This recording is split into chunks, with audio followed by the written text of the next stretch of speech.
The Quran speaks about the water cycle in great detail. Who could have mentioned this in the Quran 14 years ago? No reply? Don't worry, continue. The Quran speaks about geology. The geologists say that the radius of the earth is 3,750 miles. The deeper layers are hot and fluid. The upper layer is a thin crust, hardly 1 to 20 miles in thickness, and there are high possibilities it will shake. It is due to the folding phenomena which gives rise to mountain ranges which prevents the earth from shaking. Allah mentioned this in the Quran. It's mentioned in the Quran. In Surah Ta Ha, chapter number 78, verse number 7 as well as 8, Allah says, وَالْجِبَالَ أَوْتَادًا. We have made the earth as an expanse and the mountains as pegs, which science has agreed today. A similar message is mentioned in Surah Anbiya, chapter 21, verse number 31, that we have placed on the earth mountains standing firm, lest it would shake with you. In the field of oceanology, previously we knew that there was two types of water, salt and sweet, but the Quran says in Surah Furqan, chapter 25, verse number 53, that it is He who has let free two bodies of flowing water, one sweet and palatable, the other salty and bitter. Though they meet, they do not mix. There is a barrier which is forbidden to be trespassed. We knew that there were two types of water, but what does the Quran mean there is a barrier which is forbidden to be trespassed? Today we know that whenever one type of water flows into the other type of water, it loses its constituents and gets homogenized into the water it flows. This homogenizing area is called as a barrier, a barzakh in the Quran.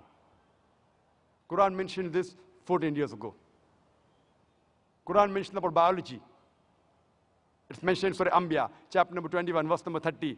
وَجَعَلْنَا مِنَ الْمَاءِ كُلَّ شَيْءٍ أَفَلَا يُؤْمِنُونَ. We have created every living thing from water. Will you not then believe? Who could have believed in the deserts of Arabia that everything is made from water? Today science tells us that every living thing is made from water. There is a theory known as theory of probability, that if you make a wild guess, the chances you'll be right is depending upon what are the options. For example, if I toss a coin, head or tails, whatever reply you give, the chances you'll be right is 1 upon 2, 50%. Two options, chances you'll be right is 1 upon 2, 50%. If I toss a coin twice, the chances I'll be right both the times is 1 upon 2 into 1 upon 2, it is 1 upon 4, it is 25%. If I toss a coin thrice, the chances I'll be right all three times is 1 upon 2 into 1 upon 2 into 1 upon 2, it is 1 upon 8, 12.5%. If I throw a dice, the dice has got 6 sides. The chances if I make a wild guess it will be right is 1 upon 6. Now if you apply this theory of probability, that someone made a wild guess, for example, what is the shape of the earth?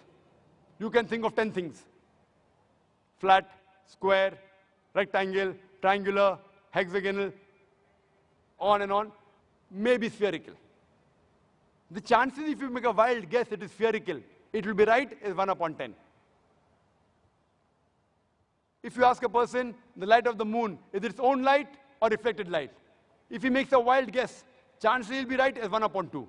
The chances that both are right, the shape of the earth and the light of the moon is not its own light, is 1 upon 10 into 1 upon 2 is 1 upon 20.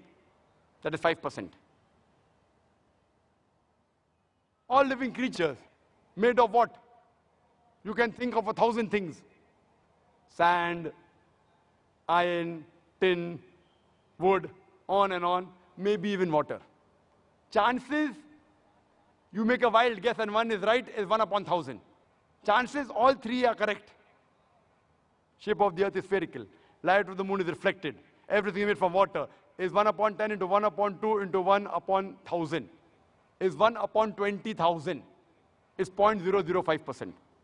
Only in 3 scientific facts, it's 0.005%. I've already mentioned several. And if you read my book, there are hundreds. There are many things. Quran speaks about botany. In Surah A'raaf, chapter number 13, verse number 3, that all the fruits are created in pairs, in sexes male and female. Quran says in Surah Ta Ha, chapter number 20, verse 53, that the plants are made in sexes male and female, which we came to know recently. In the field of zoology, Quran says the animals and the birds live in community like the human beings. In Surah A'raaf, chapter number 6, verse number 38, which we came to know recently. Quran speaks about the bee, that it can find its path, which we came to know recently. In Surah Nahl, chapter number 16, verse number 60 and 69. The Quran says that the worker bee, the female bee, previously thought it was the male bee.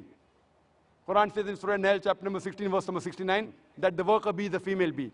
Quran speaks about the lifestyle of the spider in Surah Ankabut, chapter 29, verse number 41. The Quran speaks about the lifestyle of the ant in Surah Namal, chapter number 27, verse number 17 and 18, which we have come to know recently. Quran speaks about genetics, that it is the male fluid, it is the sperm which is responsible for the sex of the child. In Surah Najm, chapter number 53, verse number 45 and 46, as well as chapter number 75, verse number 37 to 39, which we came to know recently. Quran speaks about embryology, that all the human beings are made from alaqa, a leech-like substance, something which clings. In Surah Alaq, Surah Iqra, chapter 96, verse number 2, which we came to know recently. Quran speaks about the various embryological stages, alaqa, mudga, izama, lahem. In Surah Mu'minun, chapter number 23, verse number 12 to 14, which we have come to know recently. There are various scientific facts mentioned in the Quran. I'll just mention two more. There are people who say that after we human beings die, and after we are buried, and our bones are disintegrated, how will Allah subhanahu wa ta'ala be able to reconstruct the bone on the day of judgment? So Allah says, it's mentioned in the Quran, chapter number 75, verse number 3 and 4, that when they say that how will Allah be able to reconstruct the bones on the day of judgment, tell them, Allah can not only reconstruct the bones, He can even reconstruct in perfect order the very tips of your fingers. What does Allah mean by saying He can not only reconstruct your bones, He can even reconstruct in perfect order the very tips of your fingers? It was in 1880 that Sir Francis Galt, he discovered the fingerprinting method and said that no two fingerprints, even in a million human beings, are identical. Today the police, the CID, the FBI, the CIA, they use the fingerprinting method to identify the criminal. Quran speaks about the fingerprinting method 1400 years ago, and we discovered in 1880. Who could have mentioned this? I would like to mention one more thing before I end the scientific facts, is that there was a scientist by the name of Professor Tagra Tagashan. Professor Tagra Tagashan hails from Thailand, and he was doing a great deal of research in the pain receptors. Previously, we human beings, we thought, and the doctors thought, that only the brain was responsible for the feeling of pain. Today, we come to know that there are certain receptors in the skin which are also responsible for the feeling of pain. That's the reason when a person of burn injury comes to a doctor, the doctor takes a pin and pricks it in the area of burn. If the patient feels pain, the doctor is happy. The pain receptors are intact. If the patient does not feel pain, the doctor is sad. The pain receptors have been destroyed. It's mentioned in the Quran, in Surah Nisa, chapter number 4, verse 56, that as to those who reject our signs, we shall cast them in the hellfire, and as often as the skins are roasted, we shall give them fresh skin so that they feel the pain. Indicating there is something in the skin which is responsible for the feeling of pain. Imagine, Quran speaks about the pain receptors 1400 years ago. And Professor Tagra Tagashan, when he came to know this is mentioned in the Quran, in the 9th Medical Conference in Riyadh, in the conference itself, he said the Shahada and said, La ilaha illallah, Muhammad Rasulullah. There is no God but Allah, and Prophet Muhammad, peace be upon the messenger of Allah. So when you ask the atheist, who could have mentioned this in the Quran? The only reply he can give you is the same which he gave you earlier. It is the creator. It is the maker. It is the producer. It is the manufacturer. It is the inventor. This creator, this producer, this manufacturer, this maker, this inventor, we Muslims call him as Allah. That's the reason today science is not eliminating God. It is eliminating models of God. La ilaha illallah. Scientists today, they are eliminating models of God. This cannot be God. This cannot be God. They aren't eliminating God. And a famous philosopher and scientist, Francis Bacon, he said that those who have little knowledge of science, they become atheist. But those who have in-depth knowledge of science, they become a believer in God. I would like to end my talk with the quotation of the Quran from Surah Fussilat, chapter 41, verse number 53, which says, سَنُورِيهِمْ آيَاتِنَا فِي الْآفَاقِ وَفِي أَنفُسِهِمْ حَتَّى يَتَبَيَّنَ لَهُمْ أَنَّهُ الْحَقُّ أَوَلَمْ يَكْفِ بِرَبِّكَ أَنَّهُ عَلَى كُلِّ شَيْءٍ شَهِيدٌ. That soon we shall show them our signs into the furthest regions of the horizons and into their souls, until it is clear to them that this is the truth. وَآخِرُ دَعْوَانَا الْحَمْدُ لِلَّهِ رَبِّ الْعَالَمِينَ.